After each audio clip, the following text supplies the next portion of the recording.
নমস্কাৰ বন্ধুসকল, welcome back to my YouTube channel Assamese ৰিভিউলৈ। বন্ধুসকল, নতুন এটা ভিডিঅ'ত আপোনালোকক স্বাগতম জনালো। আৰু যদি বন্ধুসকল মোৰ এই চেনেলটো এতিয়ালৈকে আপোনালোকে সাবস্ক্ৰাইব কৰা নাই, সাবস্ক্ৰাইব কৰি ল'ব, কাৰণ এনেকুৱা ক্ৰিকেটৰ নিউজ মই এই চেনেলত আনি থাকোঁ। বন্ধুসকল, এই ভিডিঅ'ত আপোনালোকে জানিবলৈ পাব টপ 5 ট্ৰেণ্ডিং নিউজ অফ ক্ৰিকেটৰ যদি কোনোবা ফেন হয় ভিডিঅ'টো লাইক কৰি দিব এতিয়াৰ পৰাই। আৰু বন্ধুসকল, এই ভিডিঅ'ত আপোনালোকে গম পাব দেশ বিদেশৰ কথা, IPLৰ কথা, জেমছ এণ্ডাৰছন আৰু DJ ব্ৰাভোৰৰ কথা মই আপোনালোকক শ্বেয়াৰ কৰিম এইটো ভিডিঅ'ত। তো ভিডিঅ'টো বহুত ইণ্টাৰেষ্টিং হ'ব বন্ধুসকল, শেষলৈকে চাব। তো বলক বন্ধুসকল, ভিডিঅ'টো আৰম্ভ কৰোঁ।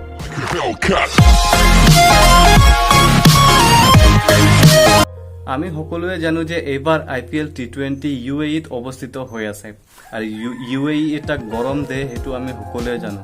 সেইবাবে তাৰ যিটো UAE ক্ৰিকেট বোৰ্ড বা UAE ক্ৰিকেট মেনেজমেণ্ট আৰু আমাৰ BCCI মানে IPLৰ শিডিউল এতিয়ালৈকে মিলাব পৰা নাই।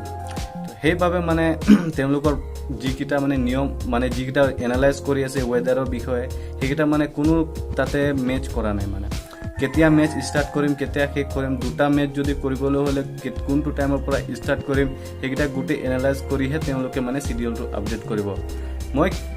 মই জনা মতে আপোনালোকক ক'ব বিচাৰিছোঁ যে তেওঁলোকে মানে কোনো প্লেয়াৰক ৰিস্কত মানে পেলাব বিচৰা নাই। কাৰণ যদি কোনোবা প্লেয়াৰ খেলি থকা অৱস্থাত বা গৰমৰ প্ৰভাৱত কোনোবা এজন যদি বেমাৰ হৈ যায়, তো সেইবিলাকৰ ক্ষতিটো সেইটো ফ্ৰাঞ্চাইজক হ'ব আৰু যোনটো দেশৰ ক্ৰিকেট থাকিব সেইটো ক্ৰিকেট বৰ্ডকো ক্ষতি হ'ব।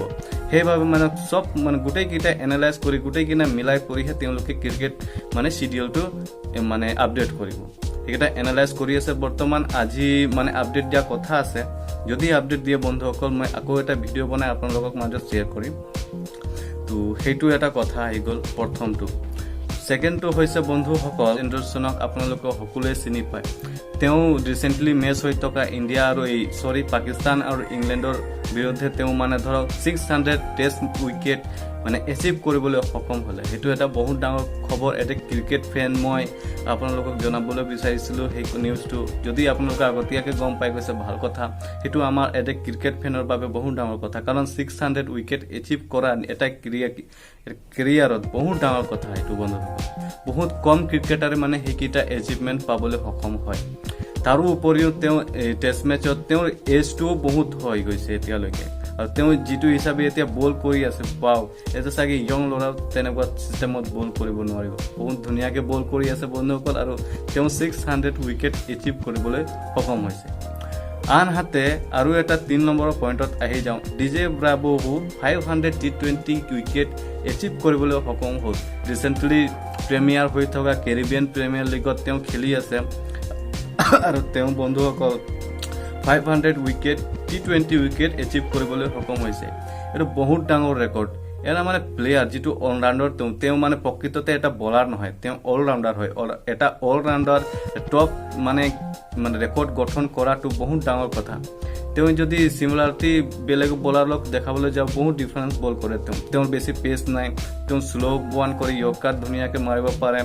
সেই হিচাপে তেওঁ মানে ধৰক 500 T20 উইকেট গঠন কৰিবলৈ সক্ষম হৈছে।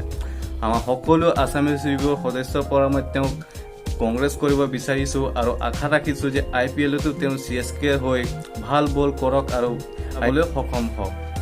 সেইটো এটা 3 নম্বৰ নিউজ বন্ধুসকল। 4 নম্বৰৰ নিউজ এইটোৱে হৈছে যে কিংছ 11 পাঞ্জাৱ ফ্ৰেঞ্চাইজে KL ৰাহুলক অধিনায়ক হিচাপে গঠন কৰিলে। আৰু KL ৰাহুলেও মানে ধৰক কেপ্টেইনৰ লিড ল'বলৈ মানি লৈ এতিয়া মানে কিংছ 11 পাঞ্জাৱ টীমক তেওঁ মানে চলাব আৰু তেওঁ এজ এ কেপ্টেইন তাত খেলিব।